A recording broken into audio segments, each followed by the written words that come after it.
Assalamualaikum warahmatullahi wabarakatuh. Saya Rifanul Rahmakamba dengan NIM C240121101. Di sini saya akan menjelaskan tentang biologi perikanan. Teman-teman tahu gak sih, perikanan itu dapat didefinisikan sebagai sebuah sistem yang mencakup interaksi antara komponen biota perairan, habitat perairan, dan juga penggunaannya oleh manusia dengan sumber daya yang dapat diperbarui. Nah, biologi perikanan sendiri itu dapat dibagi menjadi dua cabang ilmu. Yang pertama itu natural history, yaitu ilmu yang mempelajari pengetahuan alam dari ikan tentang bagaimana sejarah, daur hidup, makanan, dan perkembangan populasi. Dan yang kedua itu ada dinamika populasi, yaitu ilmu yang mempelajari dinamika populasi ikan tentang pertumbuhan, mortalitas, rekrutmen, dan stok dan lainnya.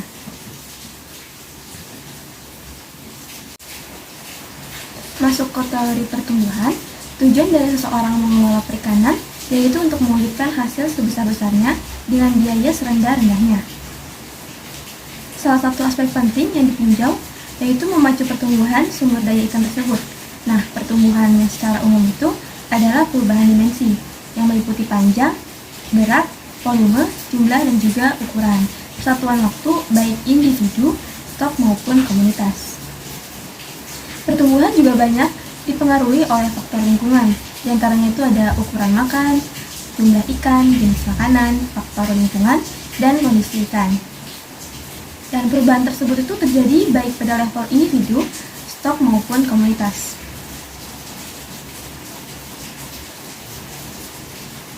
Selanjutnya ada pertumbuhan populasi yang merupakan pertambahan atau penurunan populasi dalam satu satuan waktu.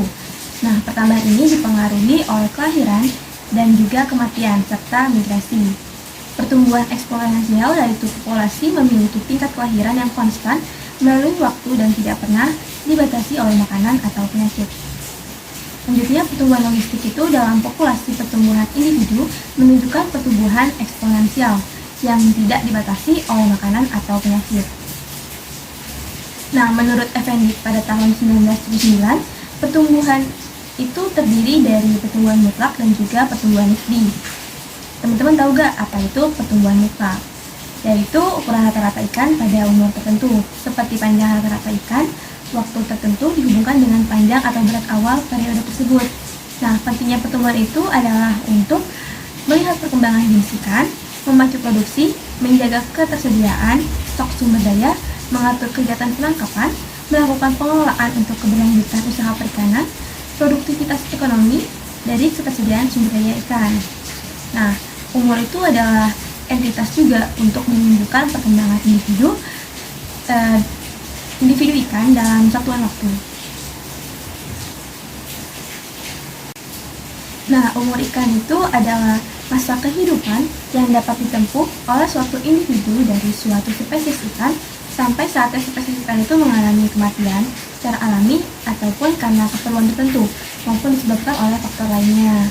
Nah, individu ikan ini ada yang berumur panjang dan ada juga yang berumur pendek. Ikan-ikan yang memiliki umur panjang itu cenderung adalah ikan yang primitif, pergerakannya lambat, penghuni dasar suatu perairan, dan memiliki alat pernafasan tambahan dan tahan terhadap pertumbuhan ekstrim dari oksigen terlarut, suhu, dan salinitas. Kemudian metode penentuan umur dengan memperhatikan tanda-tanda keahlian pada bagian tubuh ikan yang keras atau titik itu selalu dilakukan pada daerah subtropis atau 4 musim. Nah, ikan-ikan subtropis ini sangat terpengaruh oleh suhu lingkungannya, di mana pada musim dingin pertumbuhan ikan ini hampir terhenti ataupun sangat lambat, sehingga mempengaruhi pertumbuhan pada sisi vertebrat, tulang operculum, duri sirip, dan juga tulang otolit yang menyebabkan terbentuk susunan sirkulasi yang sangat rapat dan akhirnya membentuk anulus. Kemudian, apa sih tujuan utama dalam mengkaji aspek umur dan pertumbuhan? Nah, yang pertama itu ada untuk mengetahui sebaran kelompok umur yang menunjang produksi sektor perikanan yang bersangkutan. Dan yang kedua itu ada menduga laju mortalitas secara alami dan penangkapan yang mempengaruhi stok ikan tersebut. Dan sekaligus menduga tingkat pengusahaannya, rasio eksploitasi, dan yang terakhir itu menilai tingkat sustaining power dan potensial stok tersebut. Mungkin itu saja yang saya dapat sampaikan. Semoga dapat bermanfaat. Kurang lebihnya mohon maaf.